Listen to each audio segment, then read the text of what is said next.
Takulandirani ku AMTV Malawi kuchimake kwa nkhani zenizeni. Ngati nkhani imeneyo kuno kulibe, dziwani kuti nkhani imeneyo ndi yabodza. Ndilole tipanga mapulogalamu athu odula pacha nthawi, chifukwa cha nthawi ndi apemphe mayi director kuchokera ku region kuti akulandireni.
Ndikuzuseni mpano Richard Makondi amene ali Vice President wa Chigawo unokunomwera utakulandeni mandala.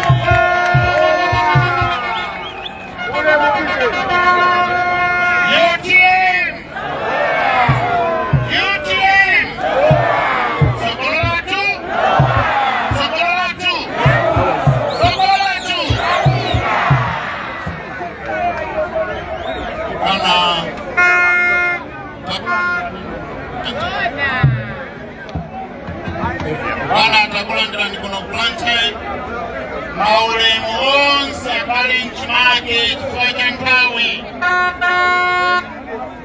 Ine ndimafuna ndikakuthokozeni kwambiri asibale makhala pano ochokera mmawa.